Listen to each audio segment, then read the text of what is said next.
नमस्कार किसान भाइयों। आज हम एक ऐसी फसल के बारे में चर्चा करने जा रहे हैं जिस फसल के अनेक फायदे हैं और मार्केट रेट भी बहुत अच्छे होते हैं। हमारे पूरे भारत में इस फसल को बहुत सी जगह खाद के लिए बोया जाता है और बहुत सी जगह चारे के लिए और कई जगह इसको मार्केट में बेचने के लिए बीन्स के रूप में, दालों के रूप में बोया जाता है। इस फसल को काओ पी के नाम से भी जाना जाता है। भाइयों, ये जो फसल है, अगर किसान अप्रैल से लेकर जून के मध्य लगाता है तो बाजार भाव हैं वो अच्छे मिलते हैं। साथ ही जो हमारी अगली फसल बुवाई के लिए हम खेतों को तैयार करते हैं उसके लिए प्रचुर मात्रा में खाद तैयार हो जाता है और हमारी जो नेक्स्ट फसल है उससे अच्छा उत्पादन होता है। वैज्ञानिकों एवं किसानों का ये मानना है कि अगर खेत में रसायनों का प्रयोग ना करके देसी खाद, गोबर की खाद, देसी खादों के रूप में लोबिया हुआ, ढैंचा, सनई और कई सारी ऐसी फसलें हैं जिनको मुख्यतया हरी खाद के पर्पज से ही बोया जाता है। तो मैं गजेंद्र और आप देख रहे हैं देश का सबसे विश्वसनीय YouTube channel Kanha farming. Video को अंत तक देखें, स्किप ना करें और वीडियो को अन्य किसान भाइयों तक ज़रूर शेयर करें जिससे हमारे जो किसान भाई हैं उनको इस तरह की इन्फॉर्मेटिव वीडियो समय समय पर मिलती रहें। किसान भाइयों, आज हम जिस फसल के बारे में चर्चा कर रहे हैं उस फसल को लोबिया के नाम से जाना जाता है, जो मार्केट में बहुत ही महंगे दामों पर बिकता है। अगर किसान इसको फलियों के रूप में, बीन्स के रूप में अगर मंडियों में बेचता है तो अच्छे भाव मिलते हैं। अगर मंडियों में इसका मार्केट भाव कम हो जाता है तो किसान इसको सुखाकर दालों के रूप में मार्केट में बेचा जा सकता है। भाइयों, आप देख रहे होंगे कि आजकल बाज़ारों में जो दालों के जो बाज़ार भाव हैं वो बहुत ही अच्छे बने हुए हैं। अगर किसान इसको सब्जी मंडी में ना ले जाकर अगर अनाज मंडी में बिक्री करता है तो वहाँ से भी एक अच्छा मुनाफा ले सकता है।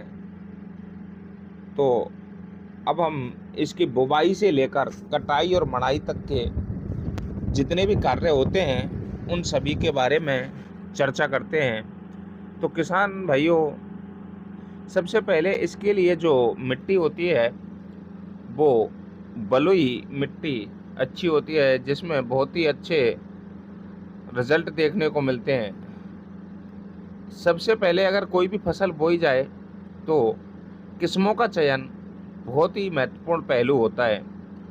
तो ये जो काउपी है, लोबिया है, इसकी जो महत्वपूर्ण फसलें किस्में हैं उनमें काउपी 88 यानी 88, यह किस्म जो है वो बहुत ही अच्छा उत्पादन देती है।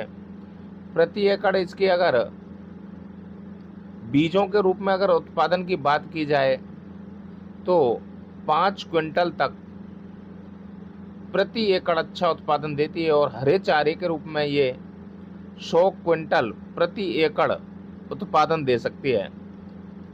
हाँ, ये जो किस्म है ये दो ऐसी बीमारियां हैं उनके लिए प्रतिरोधी है। पहला पीला चितकबरा रोग और दूसरा एंथ्रेक्नोज रोग है, उनके लिए ये प्रतिरोधी है। दूसरी जो किस्म है वो है CL 367। इसका भी उत्पादन बहुत ही अच्छा है। इसके जो दाने हैं वो छोटे, क्रीमी सफ़ेद होते हैं और ये जो किस्म है ये जो 2 रोग बताए गए थे उनके प्रति प्रतिरोधी है।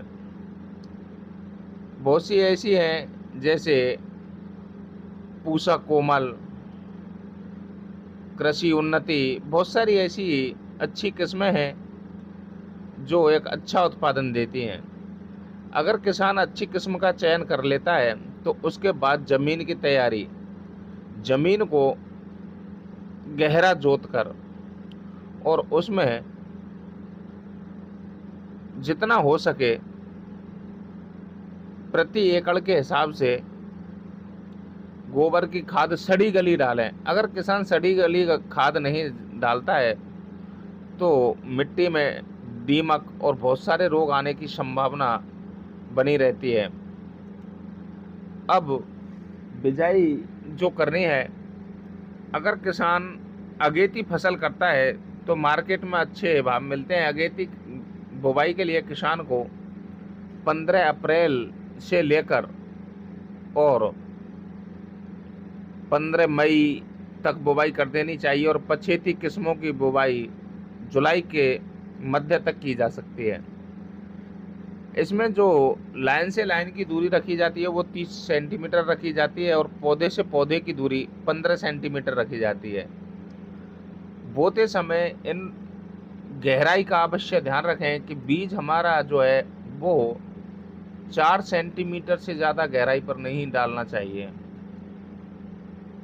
किसान अगर इसकी बुवाई बेड़ पर करता है तो अच्छा रिजल्ट देखने को मिले हैं। बहुत सी जगह हम लोगों ने देखा है कि बेड़ पर बुवाई करने से एक तो तुड़ाई में आसानी होती है, दूसरा जो पौधा है वो नमी में ग्रोथ करता है और नमी में अगर ग्रोथ करेगा तो अवश्य ही अच्छा उत्पादन होगा। अगर सीड ड्रिल से अगर किसान बुवाई करना चाहता है तो इस फसल की बुवाई सीड ड्रिल से भी हो जाती है। अगर किसान बीज मात्रा की बात की जाए तो लगभग 6 से 8 केजी बीज प्रति एकड़ के लिए उचित है। बीजों को 2.5 ग्राम कार्बेंडाजिम या एमासिन से जरूर बीजों उपचारित कर लेना चाहिए। अगर रसायनों की बात की जाए तो प्रति एकड़ के हिसाब से 20 केजी यूरिया और लगभग 100 से 120 केजी सिंगल सुपर फास्फेट और पोटाश की मात्रा अवश्य डालें, क्योंकि जो पोटाश होता है वो पौधों में क्लोरोफिल बनने का कार्य सुचारू रूप से बनाए रखता है। खरपतवार नियंत्रण के लिए जब बुवाई कर दी जाए तो किसान 24 घंटे के अंदर पेंडामिथिलीन 750 ml 200 लीटर पानी में घोलकर स्प्रे कर दे। अगर किसान मेहनत करे और 2 से 3 नराई गुड़ाई अगर करता है तो उत्पादन पर बहुत अच्छा प्रभाव पड़ता है और हमें अच्छा उत्पादन मिलता है। भाइयों, इसमें जो सिंचाई है वो 4 से 5 दिन के अंतराल पर करते रहना चाहिए।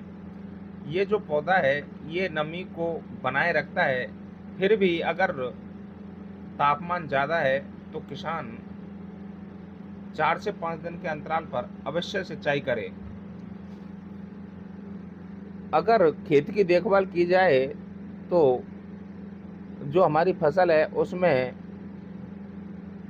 एक सुंडी लगती है जिस पर छोटे छोटे बाल होते हैं, जिसको बालों वाली सुंडी के नाम से जाना जाता है, उसको समय पर कंट्रोल करें और किसी भी इंसेक्टिसाइड जो नॉर्मल हो उसका स्प्रे करें।